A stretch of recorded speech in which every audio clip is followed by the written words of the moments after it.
You know that feeling, right? You decide you're going to make a change. You're going to go to the gym. You're going to eat healthy. You're going to meditate every day. And you're all in for like a week, maybe two. And then life happens, and you're right back where you started. Well, it turns out the problem isn't you. It's not about willpower. The problem is that our whole approach to building habits is, well, it's backward. Okay, let's jump right in with this quote because it's so important. Motivation is emotional, systems are structural. Just think about that for a second. Motivation is a feeling, a spark. It's awesome for getting you off the couch, but feelings, they're fickle. They come and go. A system, though, that's different. A system is a process. It's structural. It works even on the days you don't feel like it. And today, we are going to build that system. And that leads us straight into our first big idea, what I call the motivation trap. This is that endless cycle of relying on those emotional highs, on pure willpower to make a change. And as we've all probably figured out the hard way, it's just a recipe for burnout. This breaks down the two forces at play perfectly. Over on the left, you've got motivation. It relies on feelings, which makes it totally inconsistent and unreliable. It takes a ton of conscious effort. Now, look at the right side, durable habits. Research tells us these are automatic behaviors. They're triggered by a cue in your environment, kind of like how you automatically put on your seatbelt when you get in a car. You don't even think about it, right? They're efficient, they happen without you really noticing. So yeah, motivation is great for starting, but habits are what actually keep you going. So, if that raw, fleeting motivation is a trap, what's the escape plan? Is there a better way? Oh, absolutely. The secret is all about finding a better why.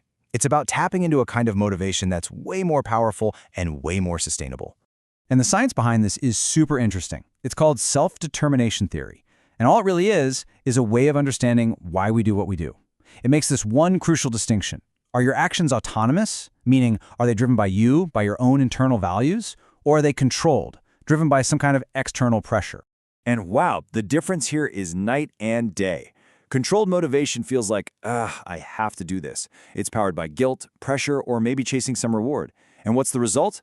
You might comply for a little while, but that's about it. But then you have autonomous motivation. That feels like, I want to do this. It comes from genuine pleasure or because it aligns with your personal values. And the result of that? Long-term persistence. That's the fuel we're looking for.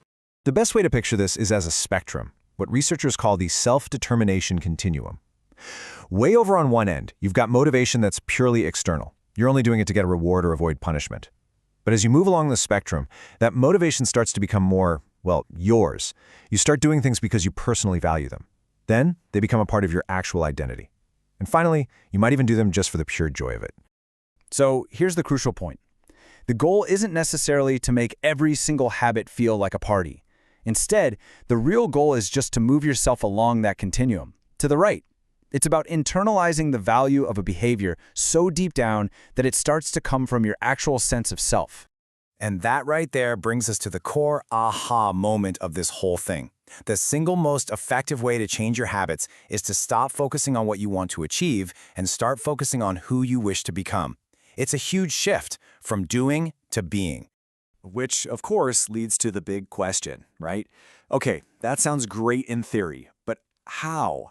How do you actually make motivation autonomous? How do you build it from your sense of self?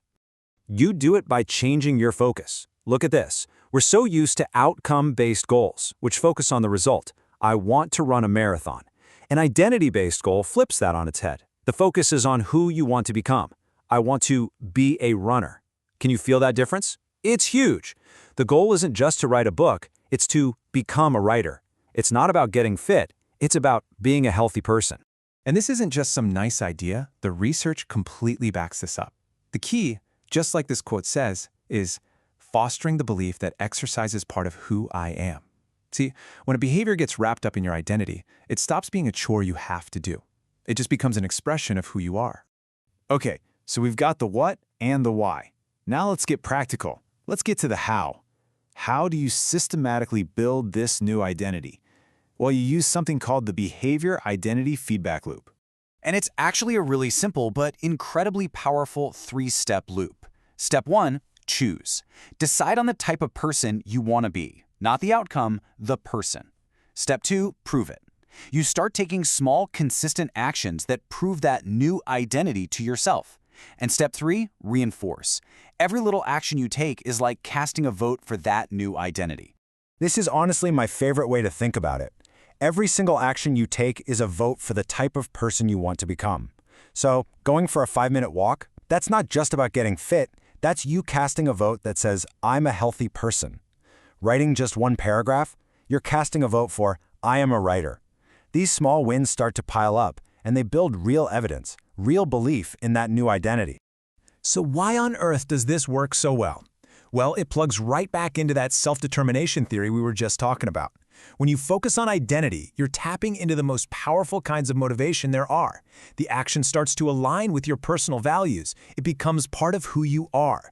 And because acting in a way that confirms your own identity feels so good, so rewarding in itself, it just strengthens that habit loop over and over again. So what's the end game here? What's the big payoff for approaching habits this way? It's reaching a point where the right behaviors just become automatic. They become effortless. They simply become you. So let's circle back to our definition of a habit. It's a process that creates automaticity. Well, this identity-based feedback loop, that's the engine that drives the whole process. It's not just mindless repetition anymore. It's meaningful repetition that literally rewires the behavior into your brain until it's just second nature. And just look at the benefits. You stop having to rely so much on remembering to do the thing or planning it. The behavior itself just feels easier. Research shows that these kinds of habits are way more resilient. They stick around even when you're stressed or busy.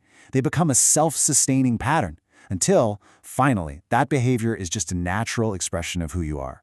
When you boil it all down, it comes to this. Real, lasting change isn't about the one-off things you do. It's about the person you are becoming action by action. So that really leaves just one big question for you to think about. Forget about your goals for just a minute and ask yourself this instead. What identity do you want to build, one small vote at a time?